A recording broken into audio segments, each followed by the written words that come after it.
Hey yo people, fellow Blank here, and today on Started Up we have with us this brand new, but dirty now, Ram 2500 Rebel. In the olive metallic in the crew cab, this 2500 is set up as an excellent towing machine, but with the Rebel package we got a bit more off-road focused features. So in this video we're going to be looking at every aspect of this Rebel. So without further ado, let's get into it.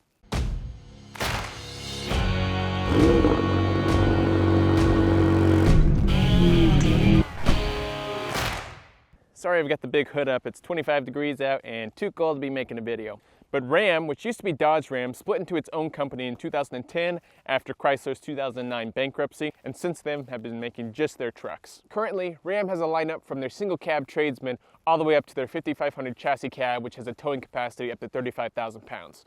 Ram also makes the absolutely overkill muscle truck, the TRX, with its 702 horsepower.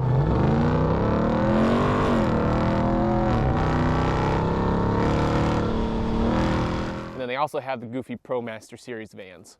Right in the middle you have the 2500 range, which is this truck, which is the intro to their HD line but is non-dually capable. Inside the 2500 range you have 7 different trim levels, this one being the Rebel, which is right comparable to the Power Wagon, but is a little bit more focused for trailering versus the Power Wagon, which is more focused for off-road. Last year Ram sold 540,000 units, so they make up a decent amount of the parent company Stellantis' portfolio. So as I was saying, the Rebel is the off-road-esque version of the 2500 from Ram. It is the same price as the Power Wagon, but very slightly different internally. The Power Wagon has a sway bar disconnect that's not an option on this. You also cannot get the optional Cummins diesel in this truck in the Power Wagon. I don't fully understand why Ram made the Rebel, as they're right about the same price instead of just having more options available on the Power Wagon, but here we are. Now the Ram Rebel is only available in the full crew cab with the 6'4" bed, so what you see is what you get, but they do have quite a few cosmetic options with the monotone colors. Here we have the dual tone olive metallic with the black crystal running along the lower section here. The color is a lot less olive drab than I was expecting. I think it's a really nice mutant pearly green, looks pretty sharp. Looking at the running gear, it comes stock with 33-inch Goodyear Wranglers on a black 20-inch rim with the chrome accents around the edges. These have been swapped out with 35-inch Nettos, and you still have a decent amount of space around those, and the cornering is fine on these fuel rims. Jumping into the powertrain on this truck, so stock, the Rebel is equipped with the 6.4 liter V8 Hemi MDS, and that is putting out 410 horsepower and 429 pound-feet of torque. Optional as a $10,000 upgrade is the Cummins Turbo Diesel Inline 6, which is a 6.7 liter diesel making 370 horsepower and then 850 pound-feet of torque. Now the diesel engine with its high torque is set up much better for towing, but because the package weighs 500 pounds more than the current V8, you actually decrease your payload and towing capacity. You cannot get the optional winch because the diesel takes up significantly more space right behind the grille here. Now the 2500 Rebel is the big old version of the 1500 Rebel, and it's coming at 239 inches long, 79 inches wide, and then 80 inches tall. Now the curb weight is over 6,700 pounds, so it falls under the 179 IRS deduction for business. Now the Rebel's got over 11 inches of ground clearance with the 33-inch tires. 35 we've got a little bit higher, and then the Rebel relative to the Power Wagon, it's got a 2-inch lift higher in the rear. So starting up here in the front, we've got the current style of the Ram front grille, and again down below was the optional space for the winch from factory. We've got the tow hooks there left and right. We've got our LED projector headlights down there. It's a great looking light. Big fan of how these lights work. We have the fake hood scoop there. Doesn't go to anything, just an accent piece. So kind of sad on that, but they don't need the air intake there. The 2500 badging here will change if you put the Cummins in there. And then up on the roof, because we are right at that 80 inches wide, we have the compliant indicator lights for oncoming traffic. The 3 in the middle there significating that you are a wide load. And then we got the amber indicators there on the mirror. Coming down to the tires, we do have Bilstein monotube shocks there. You can't really see much, but we do have the sway bar. These are aftermarket fuel rims, but underneath we do have your disc brakes in all 4 corners. Coming along the side, we got the running bar tubes there. And then underneath, we're running the full-length steel chassis, crossing down here to the rear, where again you have the Bilstein monotube shocks. And then this truck, which is one of the best Ram options I think, is equipped with the Ram box, the toolbox built into the fender. It does cut into your cargo bed space as you're taking up some of the width. You've got a matching lock to your truck keys. Pop that in. Then we flip up, and then inside, keep all your piles of tools. So that's actually been extremely convenient to have that extra space. You also have right here 115 AC current. There's a switch inside to enable that. And then on the back here, got a little button to turn your work light on and off. But you leave that on and then it shuts off whenever the cargo box closes. And just in case a small person gets locked in there, little emergency hatch. These dividers also slide out, so as long as you don't have too long of a rifle, you can slide those out and drop it in there in its case. Close that up. Coming around here to the rear, you got the camera right up there in the handle, and then we've got a port for a trailer cam down there. And on the other side, we have all the ports you'd need for your trailer. Down in this corner, which we just passed, we've got the kick out step. Go in the front here, pop it out backwards. Gives you a little bit easier access to step onto the tailgate when it's flipped down. So kick that up. The tailgate has an electronic smooth open, and inside we've got the LED work lights on both sides with the fully coated Mopar bed liner up in there. The bed cover on there is a retractable roll top. Little latch is over on this side, and you pop it in, and then that fully retracts up into the space hidden down under there. If you don't have a bed cover, you do have the work lights up above, and your rear mounted camera is up there as well. Coming around to this side, we've got the identical Ram box. Pop that in, lift it up. And then this side does not have the power outlet, but space-wise, the exact same as the other side. So a pretty convenient option for the truck. Down this corner, we have the single exhaust port. Pretty simple for the truck, nothing snarly or snappy, but again, it's for work, so that's totally fine. Now we've walked the outside, let's go ahead and get inside and start this baby up. So right now it's about 10 degrees Fahrenheit outside and cold. So rather than doing a full walkthrough with the camera and the doors open, I'll just do it while I'm on the road. So with that, let's go ahead and start this truck up.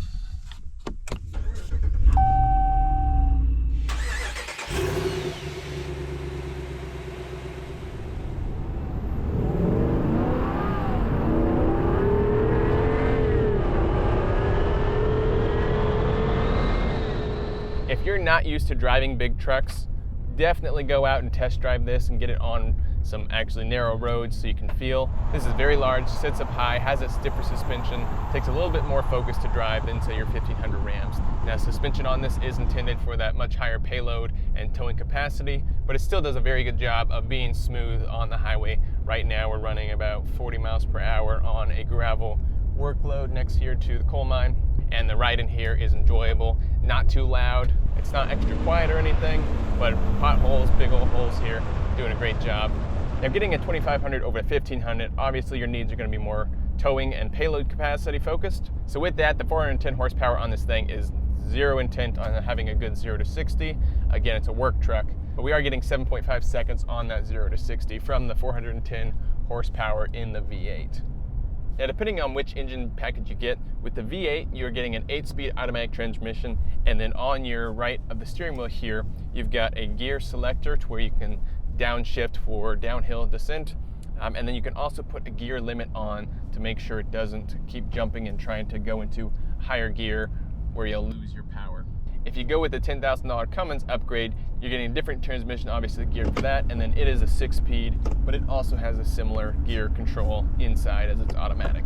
With that 6-speed though, your MPG on that diesel goes up significantly, say 8 miles per gallon more on it, but the $10,000 upfront cost to upgrade to the Cummins is probably not worth the fuel efficiency focus anyways, and more on the low-end power. For the fuel capacity, it comes with a 31-gallon tank on both the diesel and the gas like this one. And the diesel is getting much better at MPG, what I've seen people saying up to say 18 on the highway, which is actually really good. This one right now we're getting 10.1, and I've not seen it go too much higher, maybe up into the 12s. If the stop and go, it's coming down and it's holding around that 10 miles per gallon. So with that MPG and fuel tank, you're getting between 300 and 400 miles of range, depending on how you're driving. Now, as I noted in my TRX video, the build quality on this Ram is incredibly high. I mean, it's a work truck, and I mean, this is a very plush interior. All the stitching seems perfect. I've not seen any loose threads coming out. Now the TRX and most of 1500 Rams are made up in Detroit or up north, whereas the 2500 or larger are made in the Saltillo plant in Mexico. With that though, the quality on this thing, in my opinion, is superb. Inside the Rebel, there are 3 levels of kind of the infotainment center package. So first you have the stock, which has the smaller screen, but when you get to the Group 1 or the Group 2 level, that brings in the large full-length touchscreen, and then inside those packages is all of the other options combined. So you can't go through and say, oh, I want heated seats and cooled seats. you can't go cherry pick it. So the first group, everything that's in there is inside the second, but there's a couple key upgrades on top of that. So group 1 has the 9-speaker Alpine system, and then when you go to group 2 like this one, I believe it's a 17-speaker Harman Kardon system, similar to what's in the TRX. With that package, it's a $7,800 upgrade, I believe. It's fully loaded with your heated and cooled seats, the incredible sounding surround. We've got the cameras in all directions, and really just about every single luxury you would want in this truck. The only thing it doesn't have is massage seats, which I don't even know if Ram has an option on any of their trucks. So very full of tech and honestly quite excessive of anything you'd ever need for daily work. So on top of those level 1 and level 2 packages with kind of all the options, there is a safety package that's another $2,000 more. That's bringing in your adaptive cruise control, your lane assist, all the extra upgrades that are not in those 1 or 2 package levels. Ah, man, what a beautiful sight. Gotta love the D11s. So even though the Rebel's a little more off-road focused with the rear locking diff and then the ADC, the active downhill control, you still have a very capable towing truck here with about 17,500 pounds of towing capacity. But this does have the air ride suspension in the back, which is load leveling. When you load it up, it'll lift your rear end up. And then also when you're backing up, you have the ability to drop the rear all the way down just to be able to get under a hitch easier and then raise it up with a little bit less cranking. Always make sure your trailer is high enough in the air though, because it doesn't get that low, especially with this much of a lift. So with all the trailer ports on the rear, you have the ability to tie in a trailer camera to where you can mount it up here and then see behind you. And then your normal mirror here can flip down and then be using the rear camera as your rearward facing mirror. If your trailer is capable, you're also able to pair your tires to the truck to where you can see the tire pressure, up to 4 tires there. Then you've got left and right rearward facing cameras that can see kind of where you're staying in the lines when you're hauling a trailer. In addition to that, you've got your electronically controlled extending mirrors here on the sides where you can come down here and pick your left and right, extend your mirrors out. You can adjust the top mirrors, and then you have a button down here to select, and then you can even electronically control the blind spot mirrors on the bottom. Now the base price of the 2024 Rebel starts at about $70,000, and it can go up pretty quickly from there. This one's coming in right at around $88,000 plus all your dealer fees and all that nonsense, taxes. Like everything, as you go and add your touchscreen and stereo system, everything just goes up real quick from there. Under the truck, there is a skid plate running from the transfer case and then covering up your fuel tank in the rear. I wish they would have extended it out the side and covered up the exhaust so you wouldn't have to deal with the dreaded cat thieves. But the exhaust on the right side is still exposed with that rail running on the left side. Now on the Rebel, and probably on a couple other Rams, is the off-road packages page. Here you've got all your different cameras, you've got your accelerometers, everything you can get into while on the road, but nothing focused on performance engine-wise like the TRX with all those different pages for your stats. There is a lot of tech going on here, probably a little bit extra complicated than what is necessary, but definitely leaves nothing lacking. Now even with the full-length touchscreen, I am really glad that Ram kept physical buttons for your air conditioning, knobs for your volume and your tuner, and then down below your auxiliary buttons for just your different lights or whatever packages you're installing with, say, a plow. My favorite physical button they gave us is a screen off over on the right side. You click, the whole screen goes black. That is exceptional because when I drive at night, I like to only have light coming from the speed I'm going, no other light in the cabin, just to keep your focus outside. Up top, we've got the 12-volt DC if you're still using some of those different connectors for, say, a tire compressor, stuff like that. In the rear, we've got plugs as well, and then a little outlet for your standard AC current. So that's a nice little perk. As far as the physical space, there are so many excellent little cubbies, and I love that. So up underneath the little Rebel logo, there is a button, and it flips that forward, and underneath you have, say, a little hidden dash, and then you also have down below a full under dash storage. In this center console here, there's this quick button, flips it up, and then in here you just have your quick access for everything you need, a couple pins, pad of paper, stuff like that. And then if you go and flip it, the big one, you have an entire tray that goes from here all the way up to the front, and is just an open space. Now the interior space on this truck is also massive. I'm 6 foot, and riding in the back, I have plenty of leg room. So far more comfortable than most SUVs back there. You also have the ability to flip the seats up, and on the bottom of the seats there are LED cab lights pointing forward. On the left side you have under seat storage. On the right side you have the subwoofer and everything installed there, so you don't have any space.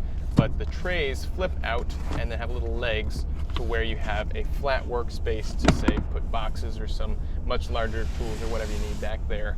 I also really like the Ram boxes on the sides, extremely convenient to keep stuff in there. You have nothing in your cab rolling around, but you do have to remember that that's a lock with a key only. There's no auto lock, so if you unlock it and leave it, anyone walking by your truck will be able to open it up, take tools out. And then the left side has that AC charger to where you can put some battery chargers in there, and then the on switch is right over here with your rear. So far, this truck has been an excellent powerhouse for a work truck. I love all the extra little storage spaces for organization, things you don't have to go and buy or add on, or coming up with solutions. Now, there's a lot of stiff competition out there with Ford and Chevy and all of those really having very similar trucks to what this is. I mean, other than the excessive prices with everything, you really can't go wrong. I really think nowadays it's going with whatever your best option is for maintenance teams and whatever kind of support you have to fix any issues that come up from modern day, all the tech and everything integrated into these trucks. Now, if you're fully focused on off-roading, then go and get yourself a Razor Dual Sport and use this to get you to the locations you need to go. But right now it's 4 degrees Fahrenheit outside and the ground is frozen. So pretty stiff, but this thing is bouncing right along with my heated steering wheel and all the comforts needed. So that's all I've got for you here today on the Ram 2500 Rebel, a beastly work truck that's done an excellent job so far. So let me know if you got any questions, comments down below. I'll be happy to help out with you in any way that I can. Now, I'm really cold, so with that, as always, have a good day and peace. Gosh dang. Oh, my legs are shaking.